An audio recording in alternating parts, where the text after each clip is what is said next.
Hi, welcome back or welcome to my channel. If you're new, my name is Laura. Hi, hello, welcome. Today we are going to do the We are going to do the second update in 2022, but this project has had many updates in 2021. It's like 4 or 5, I don't know.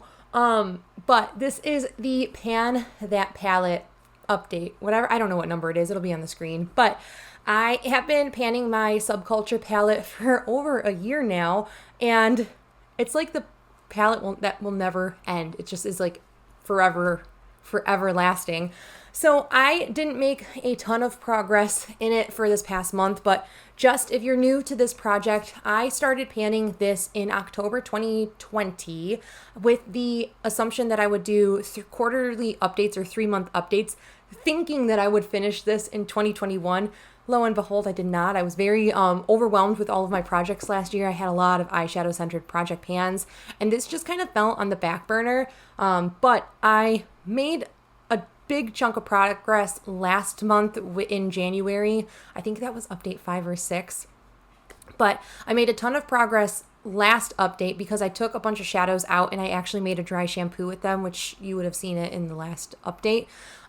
So I have 5 shadows left as of that update, and they're still there, but I'm going to roll all of the update pictures. So since I was doing this quarterly, my updates are going to be a little bit weird and not make sense, I don't think, anymore. But my intro was in October 2020. My first update was January 2021. My second update was April 2021, then July 2021, and then September 2021, followed by December, thinking that I would wrap this up in December. But lo and behold, this palette is still here, still kicking in my collection. So right now you'll see the update for last month, what we were looking like. And this is what we're looking like today on March 1st. So this is all of my progress from February with today. I used a shade in this palette today as well, but I did make some progress. I had a couple goals that I wanted to meet, and I met them, which I'm pretty excited about. So I don't know what side of the screen I'll have them on, so I'm trying to sit like very in the center to like post them somewhere, but maybe over here this time.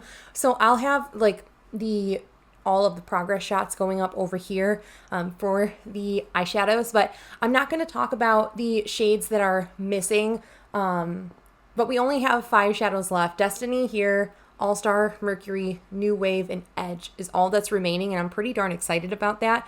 And I've been inspired, but at the same time, kind of like, I feel like I've been stagnant in my usage. At the same time, it's only been a month. Like, I have to take that into consideration, that my updates aren't going to be like these like crazy good updates anymore because we're updating monthly. So the progress that I made in this for a month's time span is pretty substantial, in my opinion. So I'm going to go shade by shade, going this top row first and then the bottom row. Not a ton to talk about in the top row, but we are going to just go off of that. So the first shadow is Destiny. It's that murky, like army green kind of color. Absolutely gorgeous shade.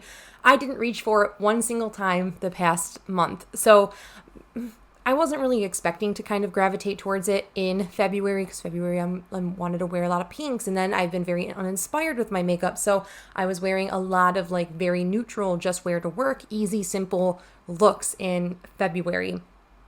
Now that I've quit my job, I am a lot more adventurous in the makeup that I want to wear, hence a very pink look today.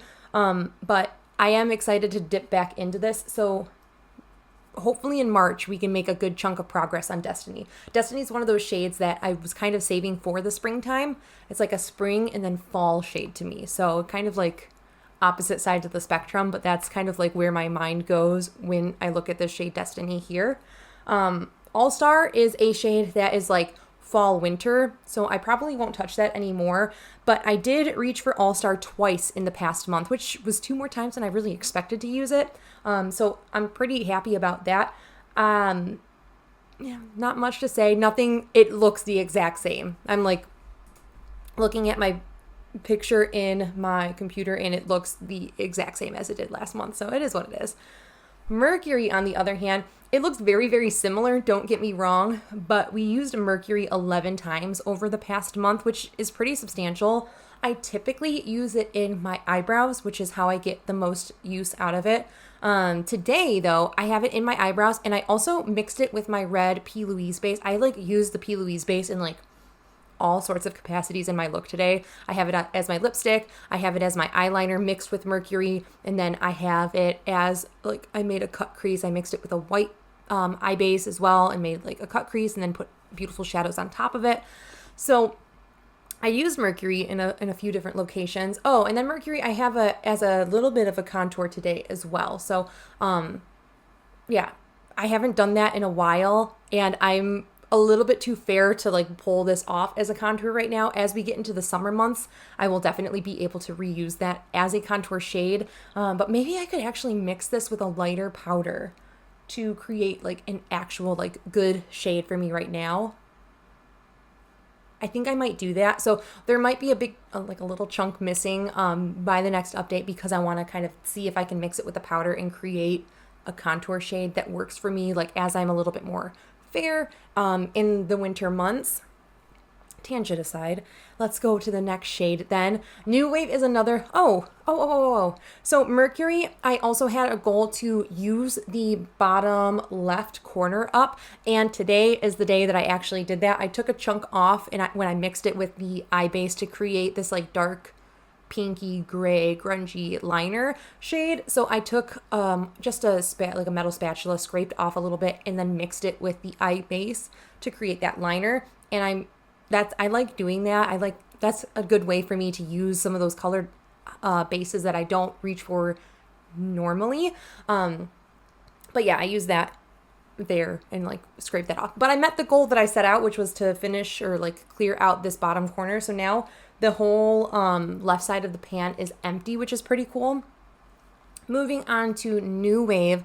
That was another shade that I had an actual goal for. So my goal for New Wave was actually to clear out the bottom right corner, and I did, and I'm so freaking excited about it. So I wore this a lot to work. I wore this with another my Natasha Denona topper shade, which really gives me the electric vibes, which electric has been long gone. That was gone before my 2020 introduction for panning this, but I was using the Natasha Denona topper shade with New Wave, which was exactly what I wanted. It was exactly the look that I love when I look into this palette. I want to use that duochrome kind of shade that electric was, and that topper shade definitely gives me that. So I reach for this shade quite often because that other shadow is in my deck of panning project. So I'm very thankful that I have that in both, or I have this in this project and that in the other project. So it's helping me kind of use and get into a groove to use this palette more. Edge, I used New Wave, what was that, 8 times? 8 times in the past month, which is pretty exciting. That's a lot of days in the month, especially when I'm panning eyeshadows and pan those eyeshadows and trying to do the project level up, which I'm going to update that when I actually have progress. So it's just been a slow mover since I've been super uninspired with makeup, but we are getting back into it, as I keep saying. Anyway, Edge is the last shade in the palette, and I believe I had a goal for this one to make it a little bit more pronounced where the side pan is hit on the very bottom of the pan, and I did. So I used Edge just twice the past month. I used it I believe I used it in conjunction with New Wave here, but it's another shade that looks great with the topper shadow on top of it. So I use those pretty much interchangeably. I think I'm going to kind of set these two shades, well, maybe not these two. I think I'm going to put New Wave back on the back burner. I think for the next month, what I want to do is focus in on Destiny and Edge. I want to hit pan in the top portion of Destiny there. I think I could do it. And then I kind of want to just clear a bigger chunk of the pan away from the bottom section. I don't have a dedicated goal to use one side or the other up. I just kind of want to make this more pronounced that it's touching the bottom of the pan. And I think those are just going to be my two goals for the next month, just because March is like, we're getting into like St. Patrick's Day time. So I kind of want to reach for like the greens and like yellows to complement some like green looks that I'm going to want to do. This very pink look begs to differ, but I'm trying to pan a base. So there's room like once a week to do like a very pink look, but I think I want to stick predominantly to greens this month. And I'm very excited because green eyeshadow is like my favorite and I don't wear it enough. Does anyone else do that where like you love a color of like eyeshadow or like a product itself and then you just don't use it because you're like, but it's my favorite? Why? I'm really trying to kick that habit so badly, but that is my update for my Pan That palette. Not a super exciting update, which is kind of a bummer. I'm not gonna lie, this palette does not inspire me as much as it used to. Just since there's a lot of shades missing, it's kind of like an afterthought kind of palette, like, oh, I have to use something out of this. So I'm getting a little bit burnt out and uninspired on this palette, but I'm like very determined that I want to finish this up. So I don't know if, I don't think these shadows, I don't think these in particular, since they're so like pigment based, I don't think they would repress well, but I kind of would love to repress them or maybe depot them and like put them in with my Prism palette just because I don't really support ABH anymore. So I kind of just want to see these out. But let me know if you want to see like a completely finished palette like this, or if you want to see like depotted and like use them in like its own little way. Let me know. I would be down to do whatever, to be quite honest. But that is it for this update. Thank you guys so much for watching. I hope you guys are staying healthy, sane, and safe. And I will catch you in my next video. Bye.